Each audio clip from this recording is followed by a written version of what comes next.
Hey, I'm gonna show you a really cool function. If you have your stock price, in this case oil price, you have your closes and it's on a daily basis, and you want it to be in this case monthly averages. I usually create a sheet called month, and I have my day sheet, and what I do here is I can in this instance I have to do all for every month in 2000 it will be 2000 value over it, and then I do +1, like 2000 +1 here. You do like that. For every year, you'll get a new year value. And in this case, in the month case, you have to copy paste. You could probably do it some other way, but it's kind of annoying since I usually go for a very long time period when I model. So you have it to which year? 2015. Okay, so now I have my years and I have a month in my monthly sheet, and I want to convert these data into monthly averages, in this case close. I usually transpose. I get NA, which doesn't mean if I would fill it out and do an average, it won't work because this will block the calculation. So what I usually do is I just mirror all the data with an if error formula, like that. If error, go back, it'll still go out to XFD, but it won't be any values, so it won't impact the calculation. So what I do next is I have my closes here. I can, oh my god, the values like that. Volume. Okay, this was weird. I don't see the difference, but whatever. I don't need this row anyways. So what you do now is first you have to extract your months out of date. Month, year. And in order to do this, it's just a simple month formula of this value. This is August. This should be a 9, etc.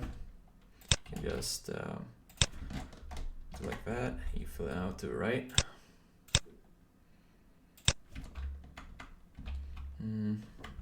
Probably have to use, it doesn't really matter. You can always do an if error, 2 commas.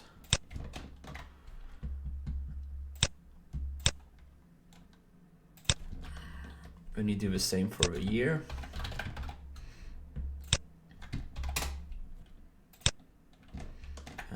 We can do an if error formula.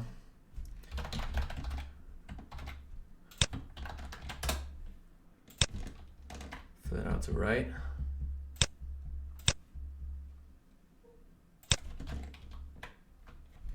Okay, so what you do now is we want our monthly averages. If we would average all with only the month, we would get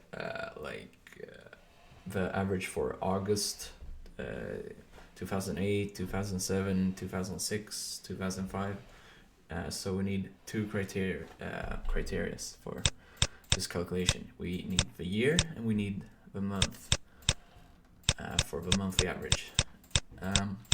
And obviously there's 2 formulas, like AverageIF, that's if you want just August for every year, which we don't want. We want AverageIFS. It has several criterias. So we enter AverageIFS. The average range is the daily closes. You can just highlight all of it, you lock it in with F4 like that, and now you have your criterias. So the first criteria we can use month, it doesn't really matter, but it's a range. So we have to go back to our daysheet, and you highlight all the months, lock it in like that, go back to your monthly sheet, and now you have your first criteria for the criteria range 1. And you don't lock this in because you want your month to be moving forward. So the second criteria is obviously the year. We go back to our daysheet, we highlight all the years like that. We have to lock them in, of course. And the criteria for the years is obviously the year, and it's moving. So we can try it out. Division 0 is because our start date is in 2011, but we have support for data from 2000s. So we should be getting data about here in 2011. So we can see if it works. Yeah, it works. You could do an if-error formula inside the outside the average if formula like that. If you're sensitive to,